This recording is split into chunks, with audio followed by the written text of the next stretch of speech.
Then the next thing I'm going to do is I'm going to go live on Facebook. Let's see if Ooh. they really let me do this. That'll be so interesting. I love you guys. I just want to say I love you and trust you so much. I love you too, Monique. Thank you so much. Okay. I'm allowing. I'm allowing. Yeah, yeah, yeah, yeah, yeah. Yeah, yeah, yeah, yeah, yeah. Go live. Yeah, it's taking a minute, but it looks like it's doing it. Ooh.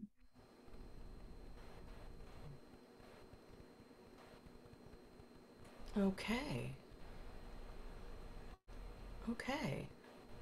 It would appear that that is happening all on its own. So let me come back to you folks. It actually says that it's streaming live on Facebook currently. Excellent, excellent. Well, now seems like a great time to have like a little bit of a theme song, don't you think?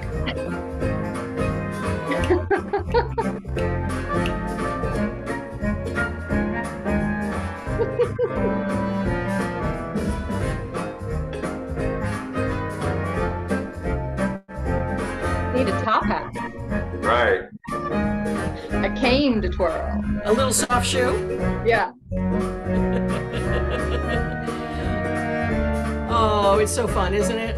Okay, Yes, that it was is. kind of like a harsh little, I didn't have a fade out for that. But yes, it is the True Blue Fools virtual variety show.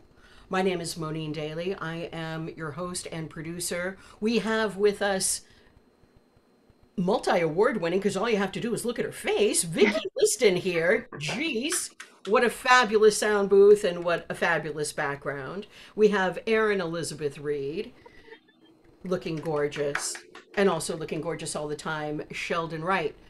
And we will meet our wonderful foolish players up close and personal in just a moment, but I want to assure you that we have all kinds of wonderful talent here. More than you see. We've got some pre-recorded bits, and I encourage you to stay put and hang out, and if you've got something to say, we want to hear it. Okay. So first thing is, let's find out why we're here. Me, myself, I like to be entertained, and I often do not have plans on a Saturday night because I am a postmenopausal 57-year-old woman, and so I make my own plans and host variety shows that I can be entertained by. That's pretty much while I'm here. And let's go to you, Vicky. Tell us about you, as if we don't know. Well, I'm about the same way. I work every day, and yeah, Saturday nights are here at home and playing with the dog or the husband or Or both. kids Yeah. here and there. Yeah. So I'm actually a voice actor by trade. I'm not going to be doing voice acting today. You'll get a little sneak peek into something that most people don't know that I do, but by day I'm a voice actor. I run a company called Smart Mouth Voiceovers. I voiced for AT&T, Waterpik. I just did like 4 or 5 commercials for Waterpik, all of Zespri Kiwi commercials this year and last year. Motorola, AT&T, H&R Black, Pizza Hut, Chevron, Delta Dental, all kinds of places. I've got 5 talent agents and a manager, so I stay pretty busy. I also book directly with clients, love new projects. So that's typically what I'm up to. Well, we could go on and on. We could have a whole variety show of Vicky just doing her stuff. Okay? But I'm thrilled. I'm thrilled that you're here and thrilled what you're going to be contributing to. Thank you so much, Vicky. Okay, Erin Elizabeth Reed, one of the original True Blue Fools, back again. Thank you. Oh, glad to be here. This is always a treat. For those that don't know me, I'm an actress, a voice artist, a writer, a director. What else? Probably something else in there. Producer, A producer. a I podcaster.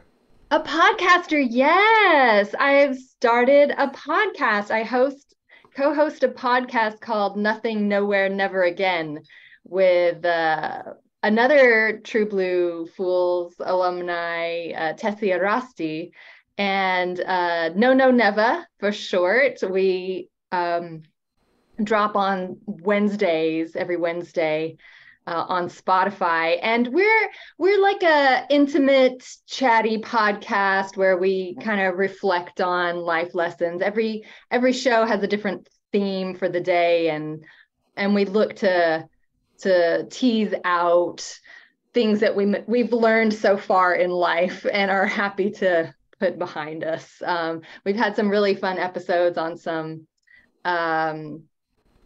interior queen moments and some naughty imbibing moments. We did a He's ghosting to that. Yeah. We did an anti-hero episode, and we've got this coming week's episode will be about money and beliefs around money. So that's going on. And then I would also like to just promote, I was recently cast in a workshop staging of Anton Chekhov's The Seagull.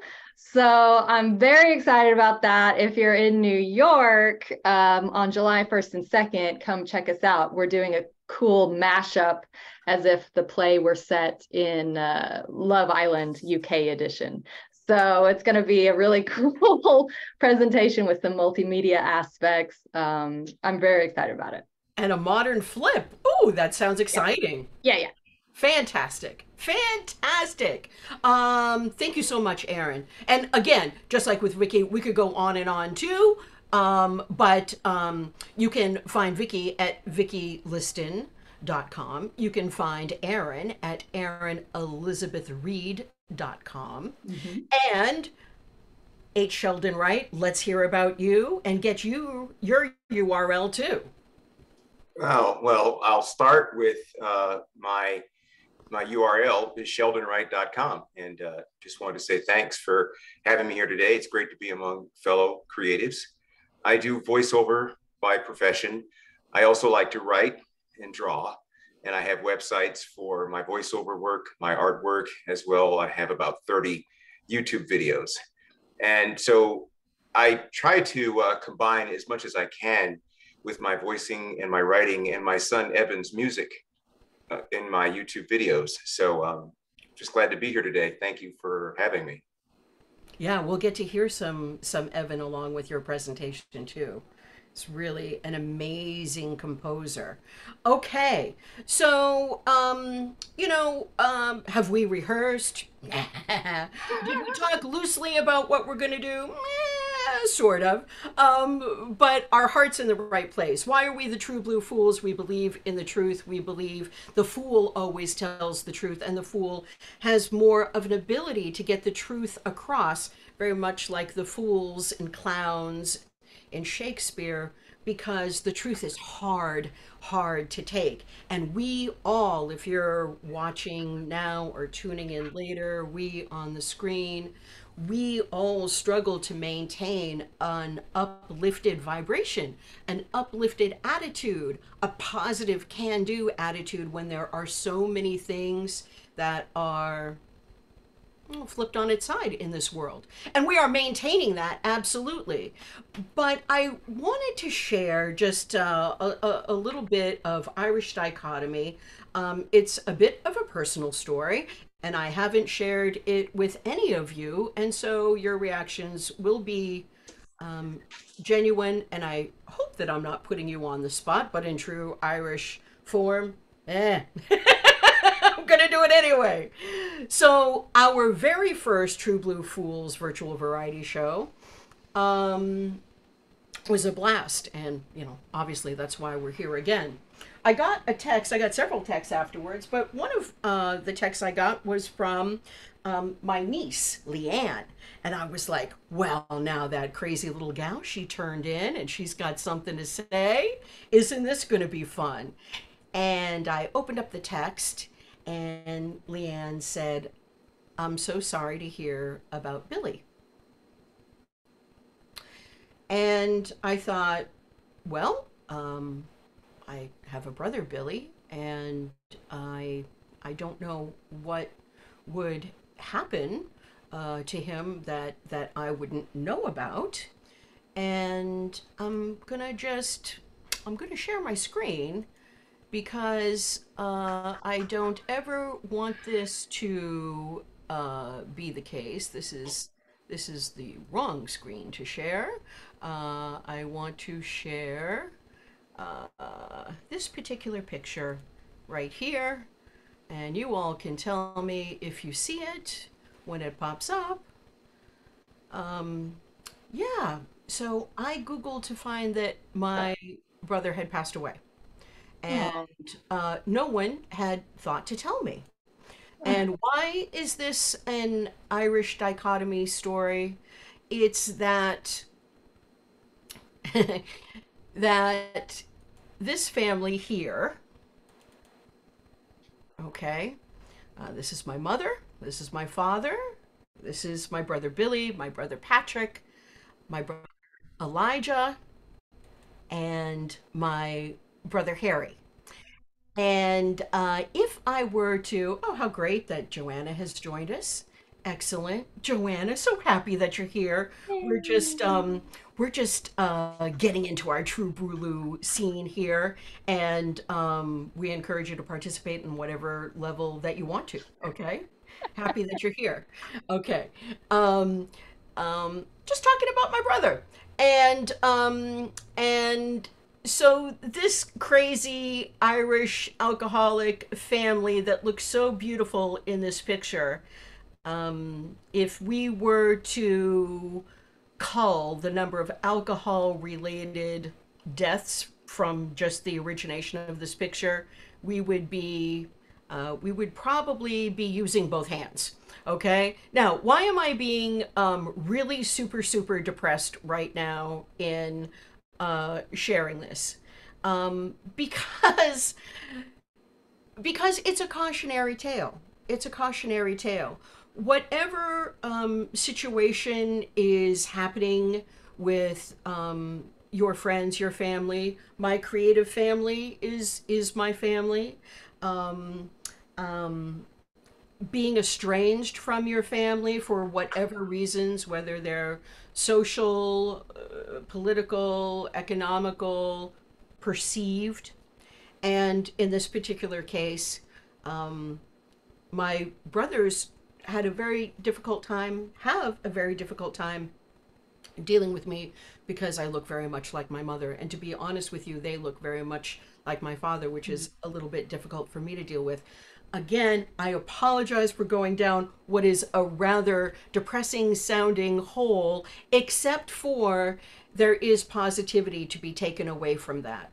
Because I do believe in metaphysical relationships that go beyond the material world. And I will tell you that even though my brother Billy and I were estranged, some of my best memories, and I think we can all agree, especially those of us who have gone through a little bit of therapy in fixing up our lives, can rewind and realize that probably from the ages, before 7, I believe many therapists would agree that we find our joy, the thing that makes us really super happy and comfortable, in those early years.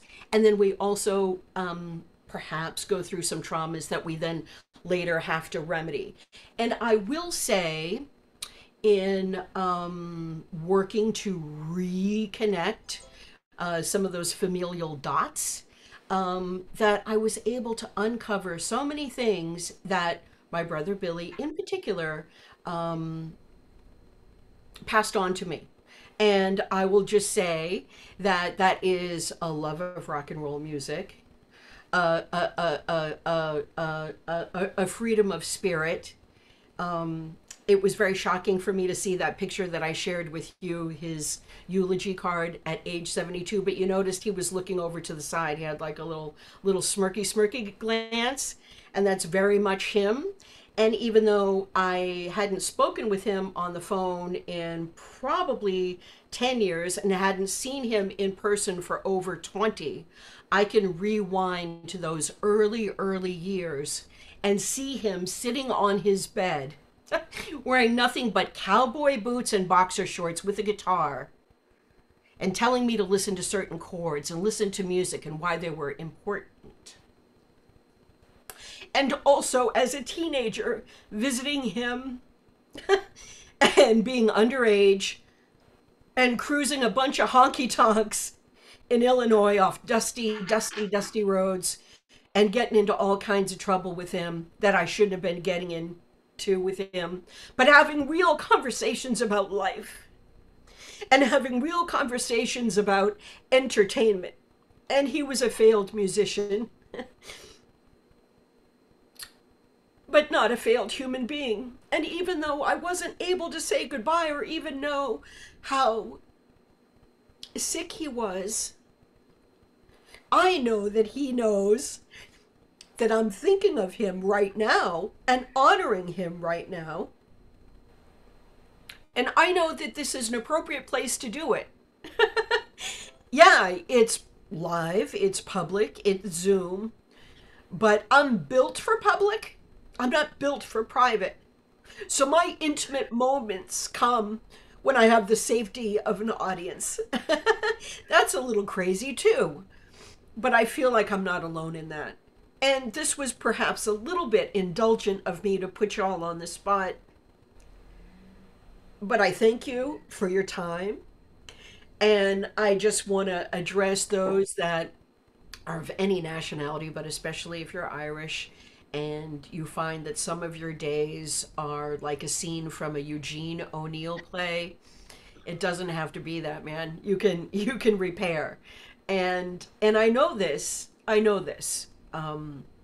I really, really admire, like you, Sheldon, who is a bit of an archivist, it would seem, a historian for your family. I've learned so much about your family because of your pride. And you know, I I don't really have that right now. I have the future generation, my kids, but I'm working on the past. And thank you for letting me honor good old brother Bill. And love you. That's it. That's it. Okay. Thank you. Oh my God. Thank you. Thank you. That was perhaps more than I intended, but you know what? This is the way it goes. This is why it's live, and this is why I haven't talked about it really to anyone. So thank you.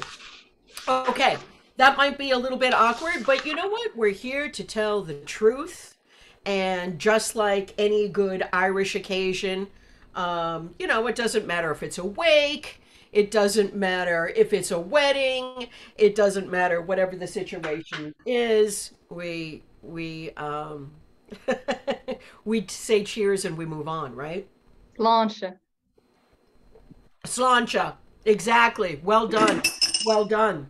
Okay. Yeah, beautiful, beautiful. Okay.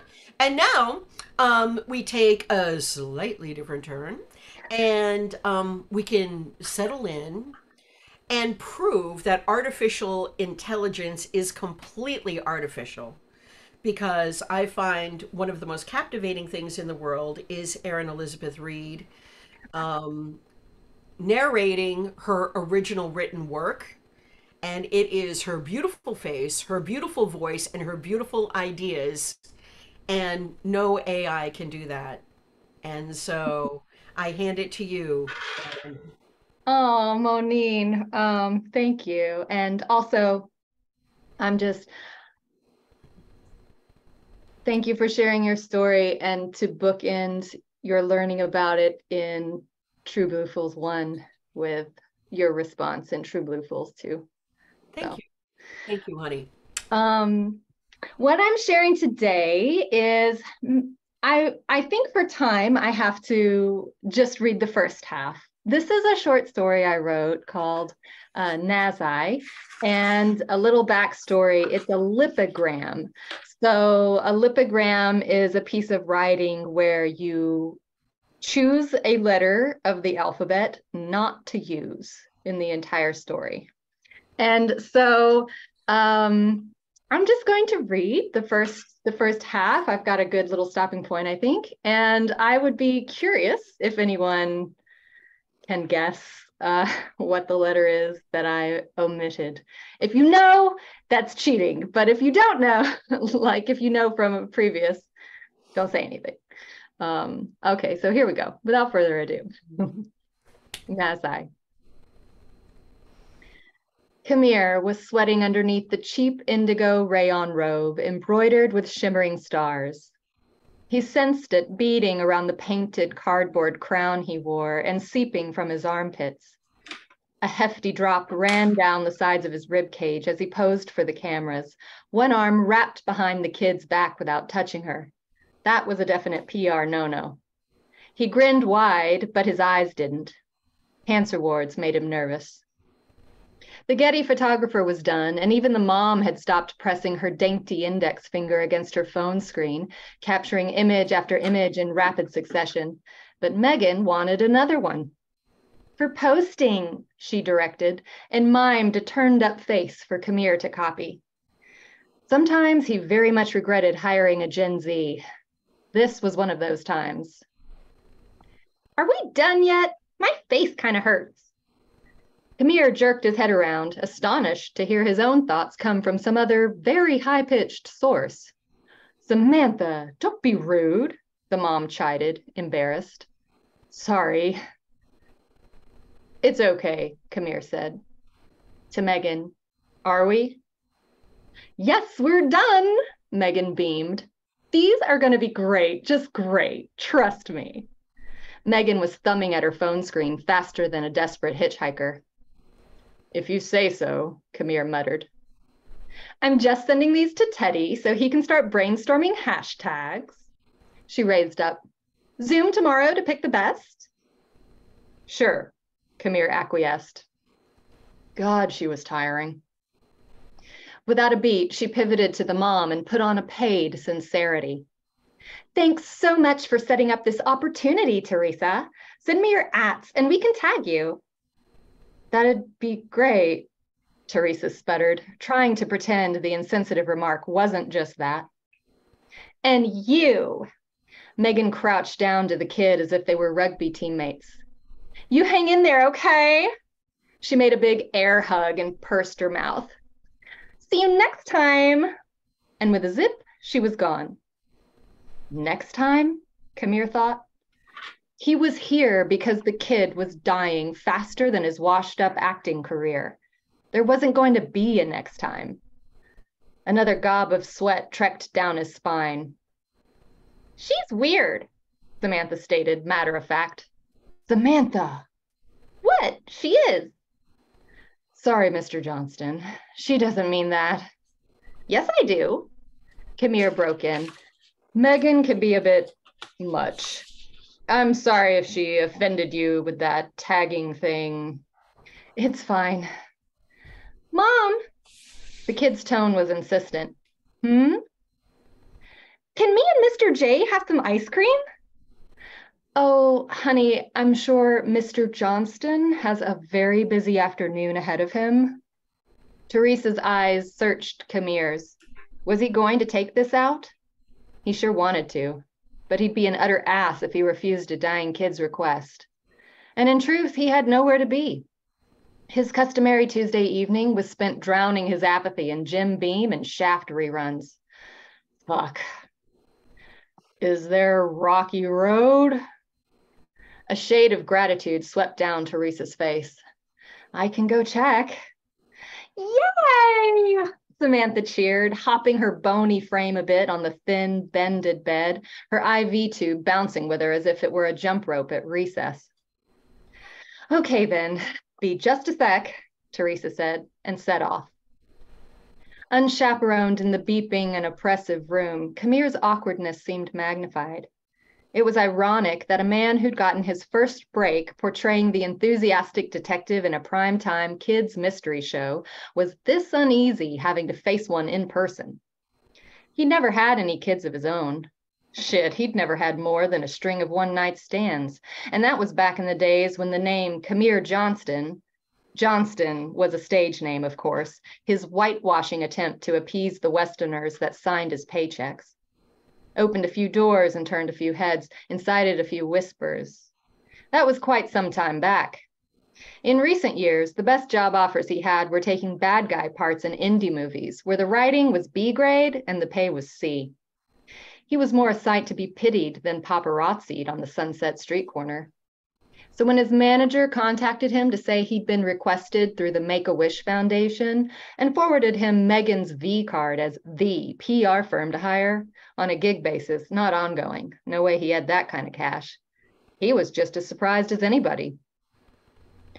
Now here he was, trying not to have an anxiety attack in front of a tiny Vietnamese youngster who seemed unfazed at the gear puncturing her papery skin and tethering her to the sick ward.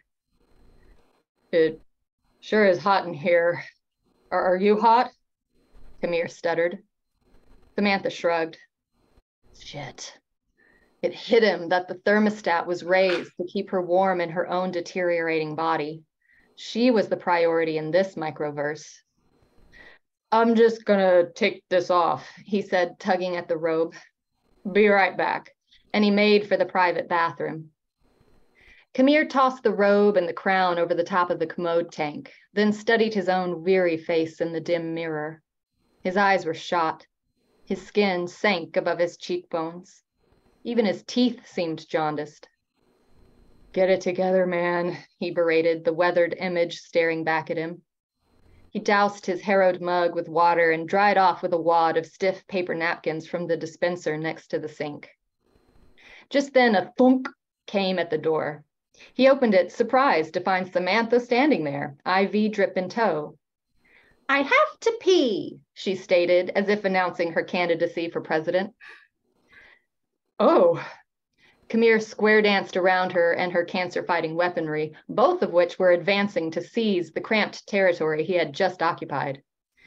Do you need any assistance? He cringed at his own faux pas and corrected. I mean, do you need me to hang on to the IV or something out here? I'm 10. I think I can manage it, she answered with a smirk and shut the door in his face. Right, he said. He strode back into the sick room to give her privacy and to not come off as a creeper in case the mom returned. That'd be a PR shitstorm. Speaking of the mom, how hard was it to find ice cream? He sure wished she'd hurry up and get back, say, sorry, honey, but they were out of ice cream at the cafeteria today, and he'd be off the hook. Instead, he just stood there, waiting for someone to free him from this awkward stunt that wasn't going to revive his career no matter how much his agent prated. But the ward was in an eerie hush. He checked his phone. No messages, of course. Then a whoosh grabbed his attention. A nurse padded by the open doorway so fast she might have been a ghost. He thought to snag her attention, but by the time he popped his head outside the door frame, she had vanished again. He wanted to scream. He considered pushing the fat, red patient assistance button by the side of the bed just to see somebody, anybody, a doctor, a janitor, it didn't matter. The muted sound of running water and the soft swinging of the bathroom door interrupted his agonized trance. I'll stop there. No! Oh, no! Oh, no! You get me every single time. Oh, you're God, so it's sweet. like just when I'm like completely in another world, Erin, and then you said, "I'll stop it." What?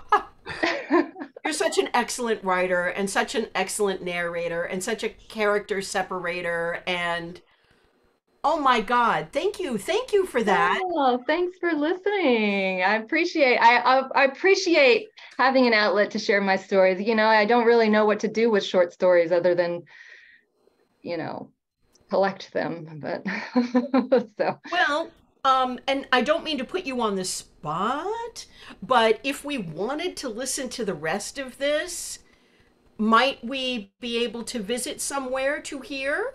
yes, so I have recorded a reading of the entire story, and in the coming days, I'll be posting it on my website and other places, but you'll be able to go to my website, erinelizabethreed.com, and follow the links to find the second part of the story if you'd like to see how things turn out. Yeah, for sure. For sure. Oh, good. Joanna likes that. I'm gonna add my own little heart too. Aw, thanks, Yeah. Anna.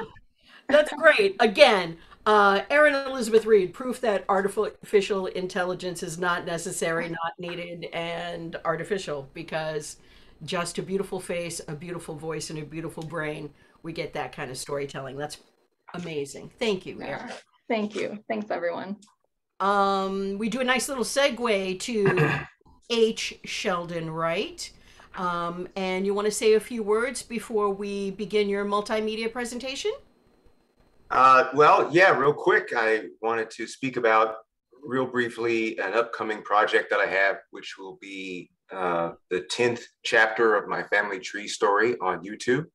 So I'm going to start that probably toward the end of the year. I've been working on that on YouTube at least since 2009. And I just completed a project, a very condensed audiobook, which I put on SoundCloud called Still in the Running.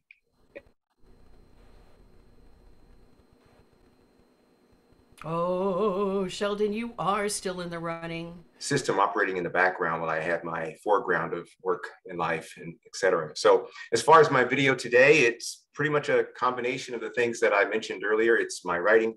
There's a little bit of my art in there if you look close, as well as my son's music. Evan, he produced it for me. He's actually upstairs now. That's why I have the headphones on. But without saying too much more, it's about a personal interest of mine. There's a little bit of social commentary. If you pay close attention to the end, you'll certainly pick up on it. And with that, the name of the show is called In Full Bloom. Beautiful, beautiful. And we'll go to that right now. We're going to close the Daily Fam, and we're going to go to this.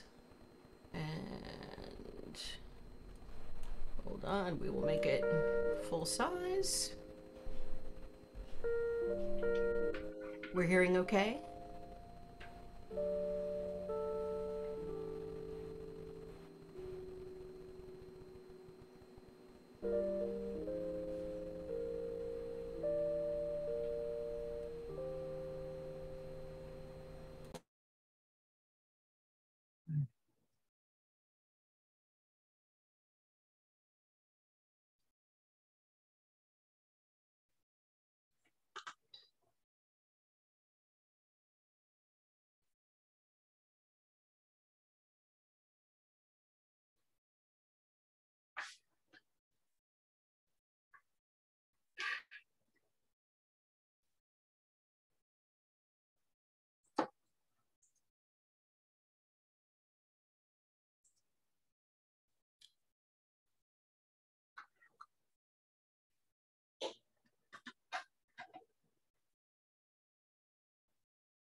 Oh, you're muted, Monine.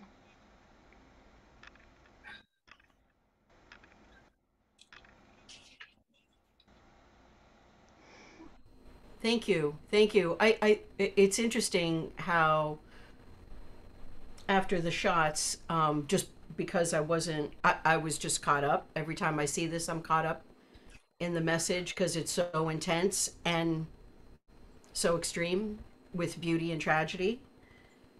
I am really grateful that Evan's music notes started playing again. It was a little bit of a segue to come back. So, um, yeah, I had a true or false question after this, but I want you to speak first, Sheldon, because it's a gift. Your roses are a gift. That was just a beautiful, peaceful, all encompassing, feel good thing, which the fools do, you know, get you in close. And then we say, how about this? Which is how I started off our time tonight. So, um, what do you have to say, Sheldon? Yeah, I think you nailed it. It draws you in. I want you to get real close in. I think all of us have experienced gardens to some degree or another, and an inspiration for it. You get real close into the moment, of course, the music, and then um, I try to juxtapose the beauty and, to your point, the tragedy.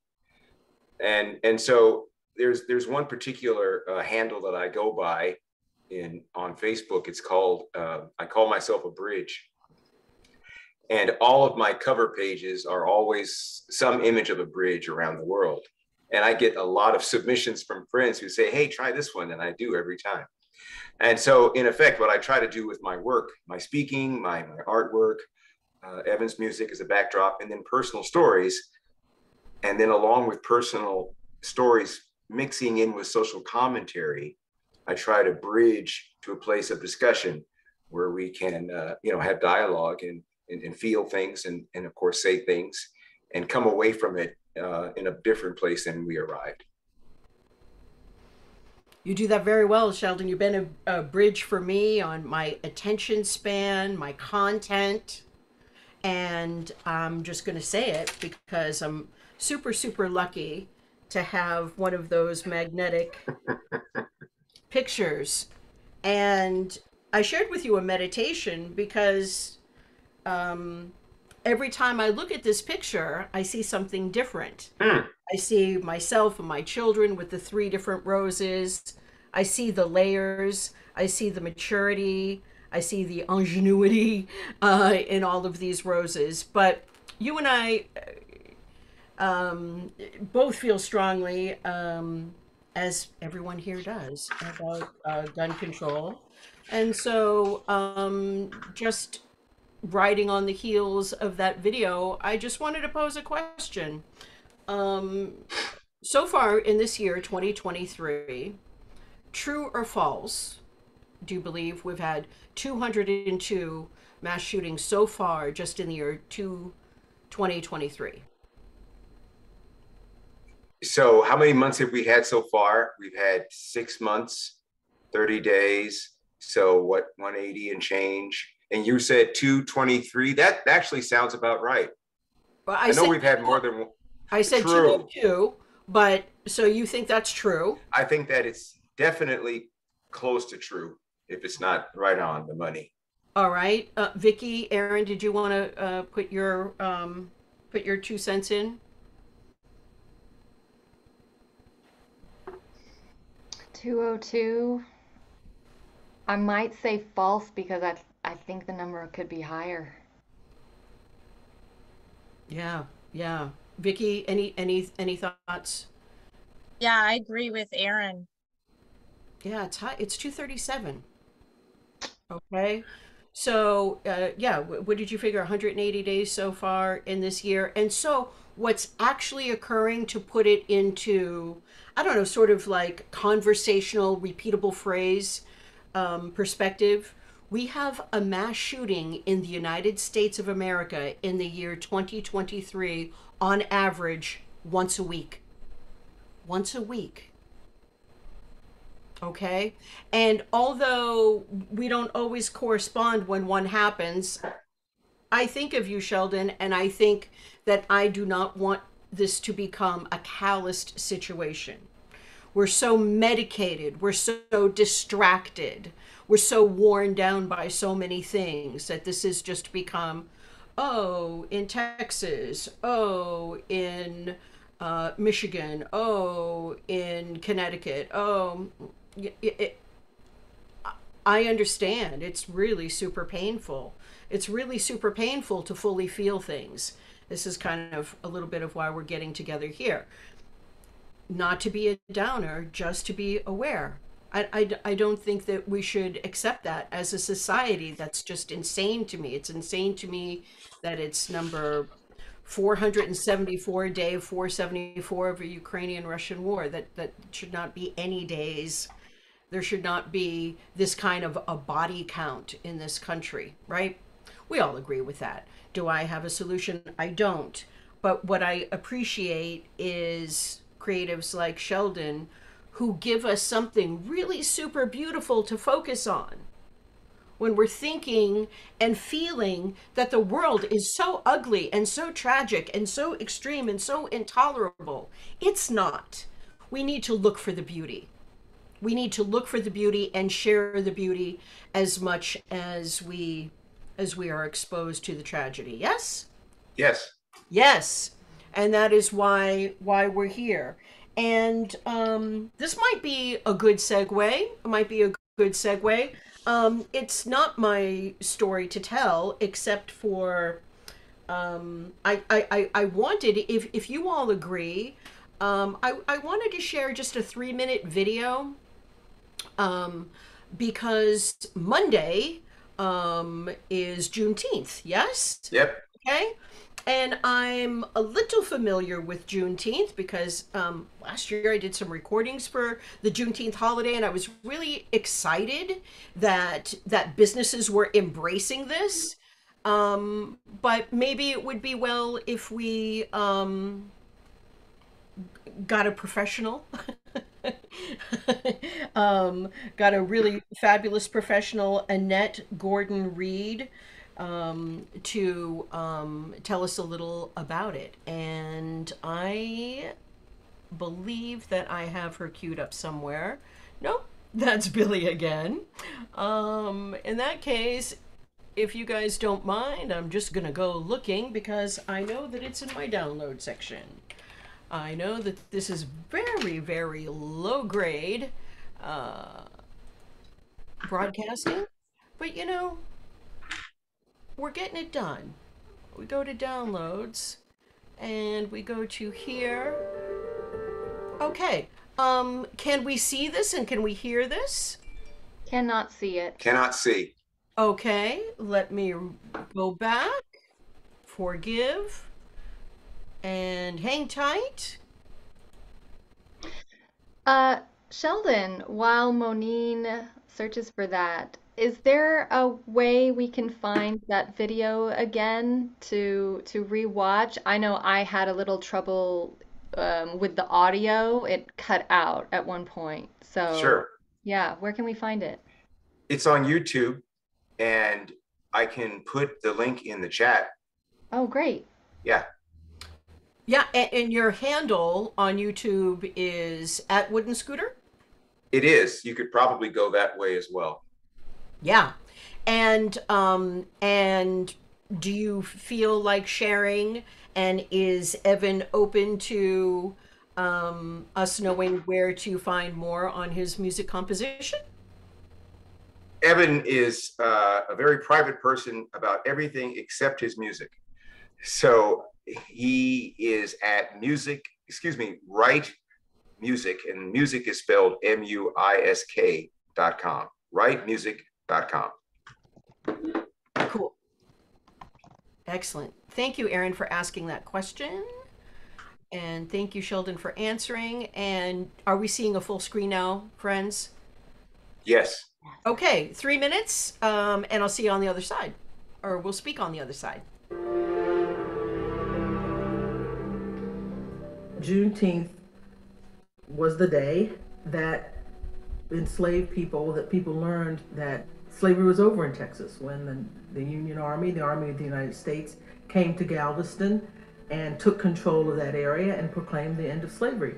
And in his General Order number 3, Gordon Granger says not only that slavery is over, he says that now the former enslaved people would be in a state of absolute equality with whites. Now, of course, he couldn't proclaim that and make it so, but, and the 14th Amendment later on is supposed to try to do that by bringing Black people into citizenship. But that word equality is a part of the American ideal.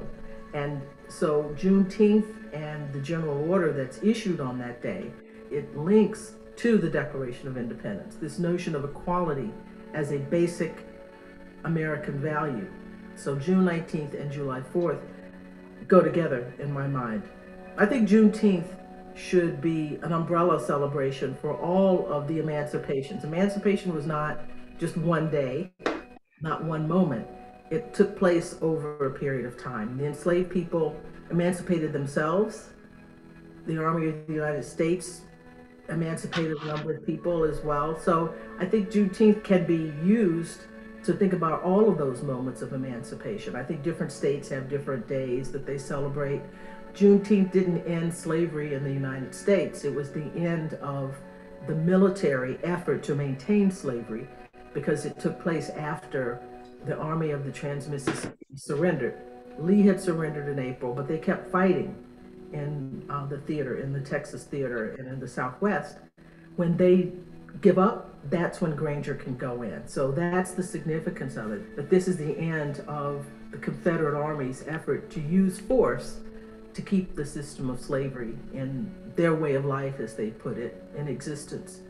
Now, obviously, slavery was an evil institution, and we can't just say, well, that's how people did things and it doesn't matter, because a lot of the ills that we see today, a lot of the problems we have today, I believe stem from legacies of slavery.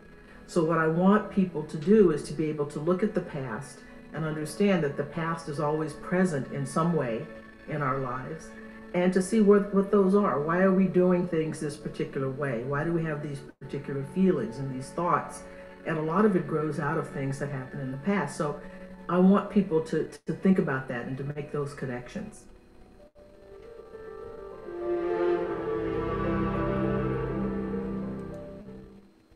Okay. Pulitzer Prize winning author, Harvard professor. Great to have her explain things for someone like me who didn't know all of the ins and outs of Juneteenth. And what I think is really super important, which was a little bit of a theme that I think is emerging, the past is always in the present. The past is always in the present. Thank you for your comment, Joanna. Right? And so we need to look, we need to look and do the math and trace the roots and create balance, the military this week. Vicki, you have a close relationship with parts of the government, have in the past. I love that, a lot of these forts are being changed their names, like Fort Lee, and names are being changed, and restitution is being made, and statues are being replaced. I love that when I look around, I see a little bit of a different history from what I grew up with, which is great because my parents were rather racist, and I know that children aren't born this way because I remember the first time I told my father that he sounded ignorant. I was young, but I knew what he was saying. He thought that he was being funny, and he just sounded ignorant. And he made me repeat it to him several times. And each time I said it, I got stronger and stronger in my voice because I knew what I was saying was true. And again, this is not my story to tell, but I feel compelled to address it, and in a different way from Sheldon, I feel as though I'm a little bit of a bridge. I live with an anarchist and a conservative, and so I'm being extreme in both of um, those explanations. But I find I've been a bridge in certain areas, and linguistically. Appreciate being able to do that. Any I have something to share too that will, it's not meant to be disrespectful, it's just to lighten the mood a little bit. Are you guys still with me, or you're like, oh, you okay? All right. Thank you, Sheldon. Thank you, Vicky. Thank you, Elizabeth and Joanna too, and whoever else might be here now or later. So let me show my screen once again, because hold on. Oh, now we've got meditative things going on. Okay, I'm going to stop share for a second so I can get myself together. Forgive me. Okay, again, low tech, low tech, low tech. Okay, I really want to get rid of that. It's great. I mean, it's a great frequency. It's a great meditation, but not for right now. Okay, here we go. Where is the picture? Okay. Stand by, stand by, stand by. Okay. No, no, no. You guys are nice. Okay, so look at this picture. All right, this is the earliest. Can you see? Okay.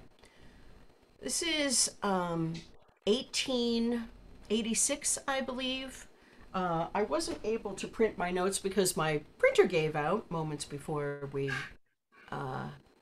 joined company. So forgive me if I'm not entirely specific, but this was December 24th, 1880 something or 1890 something, in the earliest depiction of KKK members. And I'm not making light of this at all, but this gentleman looks very much like Peter Criss from Kiss. It looks very much like you know, like these kids needed a good Halloween costume, and mom did her best to try and make one, and it just didn't work out. I mean, it's just so cowardly. I just find there to be an analogy between how strong an opinion is and how hidden the face is. Okay? And to prove my point, let me go to another picture. Please hang with me. Please hang with me. Please hang with me. So if we compare that picture to, please hang with me. I know I'm doing this a really antiquated way, but if we look at this picture, do we not see the same thing? Do we not see the same thing? This is December 2022. The previous depiction we looked at was December 1880 or 90 something. And we see the exact same thing. Extreme right opinions, but unable to show your face. The most vocal, the most extreme opinions, and unable to show your face. And also dressed like mom can't afford to get you real khakis. These all look like they were washed once, shrunk, and they were made. Okay, again, I'm just adding a little bit of humor because it's the only way I know how to handle this. But the point being made, right? And so, so in the interest of liberation, I find it fabulous that we're just here naked with our voices and our faces sharing our creativity and our thoughts and maybe uncovering along the way. I find that courageous and brave, and I find anything less revolting and unnecessary. Any other thoughts you want to add to that? Boy, we keep it lively here, don't we? Yes, we do. Mm-hmm. Okay. Anything else before we hit you with something else that's gonna either leave you speechless or make you go? I think that this, to this point at least, this entire time we're having together, it's a lot of leaning in and it's a lot of stuff coming out. But I think that, to your point, it's a safe space to do so. So I'm digging it. Thank you for saying so, Sheldon. That means a lot. That means a lot. I appreciate it. I don't. I'm not looking to solo dance. You know, in the spotlight to a dance that I don't know. I'm just looking to look and listen. Yeah, right on. Okay. Okay. Good. Good. Good. Good. Good. Okay. I believe in free speech because, you know, I was just participating in that myself. I'd like to believe that my children also believe in that. And to prove it, if you don't mind, I'm going to share a little something. My daughter, we're calling her AK Daily Heart. That would be Eva Kathleen Daily Heart. Something she made up, and George Washington. okay, we're gonna make it okay. Okay. Can we hear? Carver. And can we see? I'm gonna back this up. And can we hear and see? Hold on, let me play. The way I pee on his nuts. Yes. Okay. Okay. All right. The opinions expressed by my offspring are not necessarily the opinions of the producer host, or then again, they may be. Okay, I'm going to back this baby up. Here we go. George Washington Carver. The way I pee on his nuts. Escoffier, the way I carve her. Easily, I am nuts. Pimp balls, bald like Charlie. I like eating peanuts. And I am like Carly, checking out my man's butt. Eat his ass, buy his grass, turn him into my son. Cute, last I get cash and I pay on a ones. Food server, that just means I'm serving this cat. Serving cunt from my country, I'm a Democrat. Waitress, would you like me to print a receipt? Cause I got several that imply that your pussy is cheap, but so is mine, some for a guy only knew for a week. Subscription canceled, my prescription's going up, they're too weak. Call me Norman Borlaug, I engineer my wheat. Wheating out my Cheerios, I've been watching Glee. Weeded out on Cheerio, getting high on Glee. But Chase's butt is whipped and cut, don't give a fuck if you cut, I'm just getting my cut. Cut above the rest, the cocky said, let's shoot a movie, no cut. Gutted like Jordana, I'm still reeling from Joe Osha from Connecticut. Cut. George. Oh, okay. Washington Not again. Not Carver. again. Not again. Okay. Yeah. So she likes language. Yeah. Okay. We don't have to. But I like that she puts words together, and I like that she asked. She said, if you do another True Blue, she said, I have something I spat out, and I said, okay, when you're ready to do it to me face to face, then we'll consider True Blue. And the other night on the balcony, she just like came at me, and I was brought in. So there she is. And now I think we've long suffered enough that maybe we should have, I don't know, maybe a word from our sponsors. It's shocking with the content, you know, that we have here, that there would even be a sponsor, right?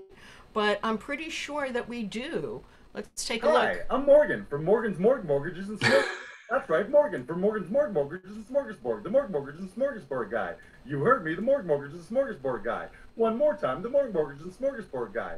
Why waste time going to 3 stores for all your mortgages and smorgasbord needs when you can come on down to Mortgages and Smorgasbord and take care of all your mortgages and smorgasbord business in one spot. So the next time you need to renew your mortgage, store a loved one, or eat a hearty meal, come down to Morgan's, come down to Morgan's when you need a mortgage or a smorgasbord. Boop. Hi, I'm Morgan from Morgan's Mortgage. Okay. That's that. Yeah, but you know what? Bills are, it seems like a low price production, but I do believe we have one more sponsor because we need it. Okay. Another word from yet another sponsor. Hi, I'm Rick Shaw, Rick Shaw's Rickshaws. Not to be confused with Dick Shaw, Dick Shaw's Dick Saws, the circumcision guy. Next time you need a rickshaw, come on down to Rickshaws and buy a rickshaw from Rickshaw, because rickshaws roll smooth, just like Rickshaw. Come down to Rickshaws and buy a rickshaw. Come down to Rickshaws and rent a rickshaw. Come down to Rickshaws when you need a rickshaw. Rickshaws.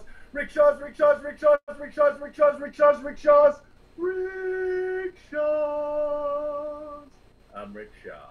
Another word. Yeah. From yet another. You know what? It sticks with you, that jingle, doesn't it? Yeah, it sticks.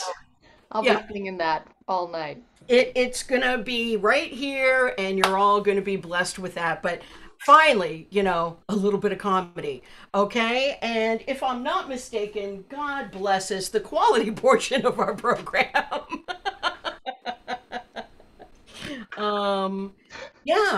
Vicky, we have something beautiful from you. You set it up. But I'm inviting you to say anything you'd like to beforehand, or would you like to speak afterwards and me roll? What's your pleasure, Treasure? I'm not sure. This is just something I do for fun, and I hope you enjoy it. Oh, we'll absolutely enjoy it. Please stand by, everyone. Okay. This is cool. Hi, I'm Vicki Liston, and most people don't know that I sing opera. Because when they do, they typically say, why? It's old. I don't understand what's going on. It's not relatable in today's time. And the fact is, not only is it timeless, if you actually knew what was going on, it would blow your mind. So let me show you what I mean. I'm going to be singing Quando me vo from the opera La Bohème by Puccini. So it's in Italian, so let me paint you the picture of what's going on so you understand, and I know you'll totally get it. So here's the scene. You have a bunch of friends sitting outside in an outdoor cafe having drinks when Musetta, our singer, comes up on the group. Now, Musetta is joined by her side guy, and she likes one of the members of the group, Marcello. Now, she wants to make Marcello all jealous and worked up, so she decides to send side guy away. So she sends him away to buy her a new pair of shoes.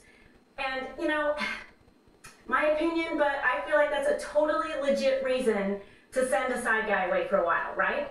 So once he's gone, Musetta starts strutting around and singing about how her milkshake brings all the boys to the yard and that she's totally bootylicious.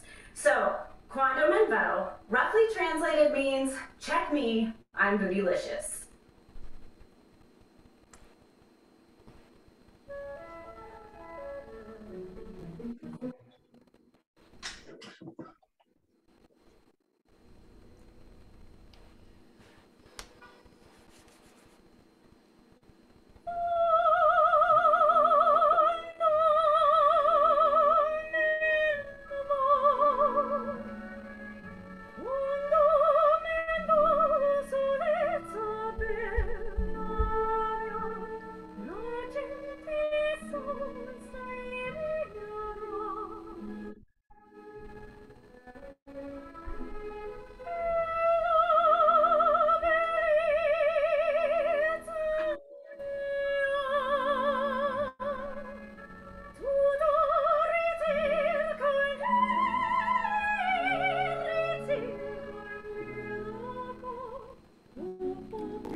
my God. Oh my God. Oh my God. And most Oh, people oh, don't know oh, that oh, I oh, sing.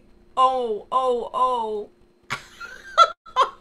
Hold on. Bravo, Vicky. Oh my Lord. It gets me Thank you. every time. Every single time. Those high notes giving me goosebumps.